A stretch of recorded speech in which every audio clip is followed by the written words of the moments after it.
A friend in need. For 30 years now I have been studying my fellow men. I do not know very much about them. I suppose it is on the face that for the most part we judge the persons we meet.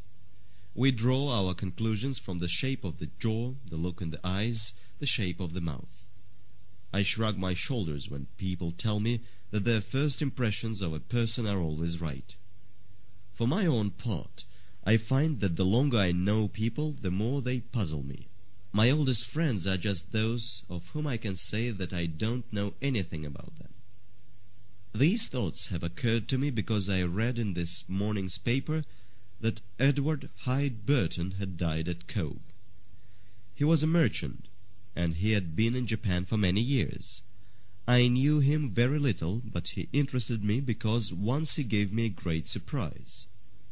If I had not heard the story from his own lips, I should never have believed that he was capable of such an action. It was the more startling because both his appearance and his manner gave the impression of a very different man. He was a tiny little fellow, very slender, with white hair, a red face much wrinkled, and blue eyes. I suppose he was about 60 when I knew him. He was always neatly and quietly dressed in accordance with his age and station. Though his office were in Cobh, Burton often came down to Yokohama. I happened on one occasion to be spending a few days there, waiting for a ship, and I was introduced to him at the British Club. We played bridge together. He played a good game, and a generous one. He didn't talk very much, either then or later when we were having drinks, but what he said was sensible. He had a quiet, dry humour. He seemed to be popular at the club, and afterwards, when he had gone, they described him as one of the best. It happened that we were both staying at the Grand Hotel, and next day he asked me to dine with him. I met his wife, fat, elderly, and smiling, and his 2 daughters. It was evidently a united and loving family.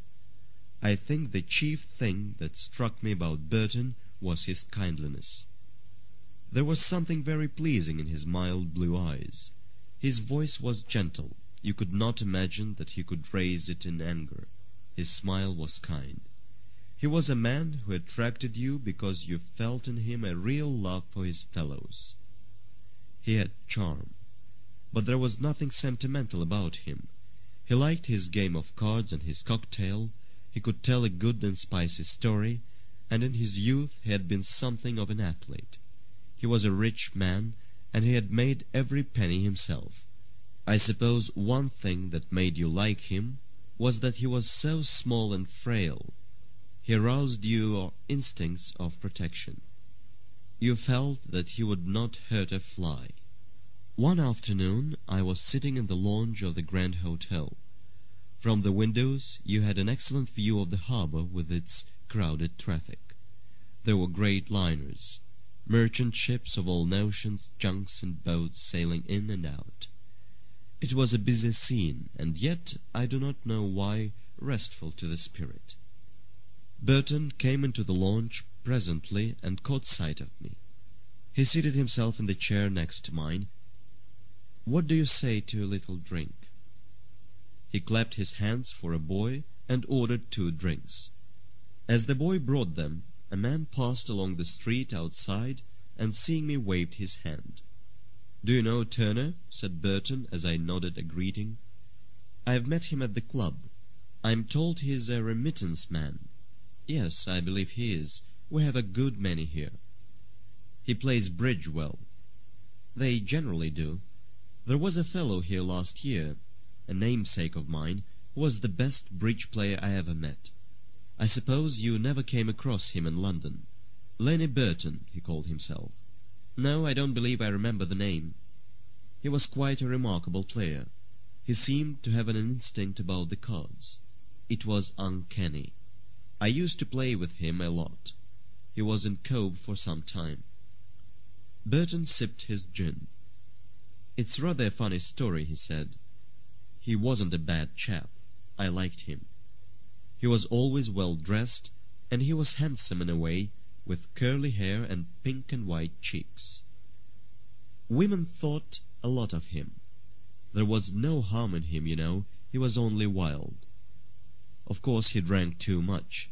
Fellows like him always do. A bit of money used to come in for him once a quarter, and he made a bit more by card playing. He won a good deal of mine, I know that. Burton gave a kindly little chuckle. I suppose that is why he came to me when he went broke. That and the fact that he was a namesake of mine. He came to see me in my office one day and asked me for a job. I was rather surprised. He told me that there was no more money coming from home and he wanted to work. I asked him how old he was. 35, he said. And what have you been doing before? I asked him. Well, nothing very much, he said. I couldn't help laughing. I'm afraid I can't do anything for you just now, I said. Come back and see me in another 35 years, and I'll see what I can do. He didn't move. He went rather pale. He hesitated for a moment, and then he told me that he had had bad luck at cards for some time. He hadn't a penny. He'd pawned everything he had. He couldn't pay his hotel bill, and they wouldn't give him any more credit. He was down and out. If he couldn't get a job, he'd have to commit suicide. I looked at him for a bit. I could see now that he was all to pieces. He'd been drinking more than usual, and he looked 50. Well, isn't there anything you can do except play cards? I asked him. I can swim, he said. Swim? I could hardly believe my ears. It seemed such a silly answer. I swam for my university. I was a pretty good swimmer myself when I was a young man, I said. Suddenly I had an idea. Pausing in his story, Burton turned to me. Do you know Cobh? He asked.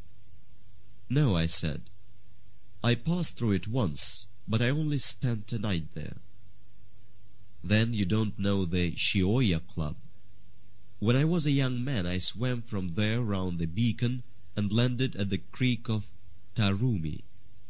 It's over 3 miles, and it's rather difficult on account of the currents round the beacon. Well, I told my young namesake about it, and I said to him that if he'd do it, I'd give him a job. I could see he was rather taken aback.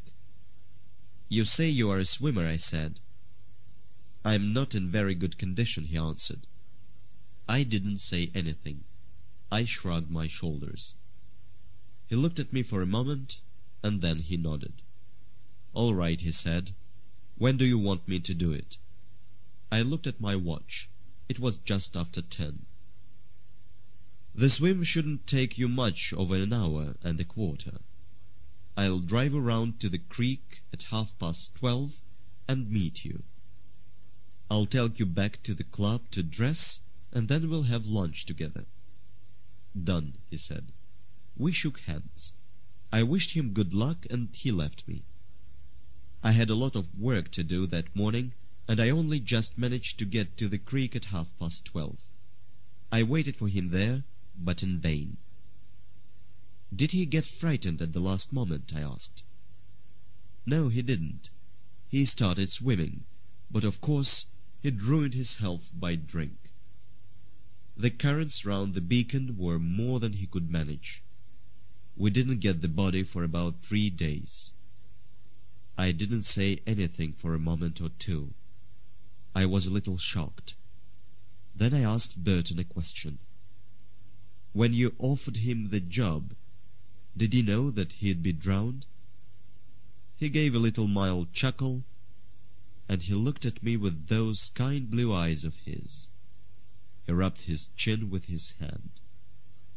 Well, I hadn't got a vacancy in my office at the moment.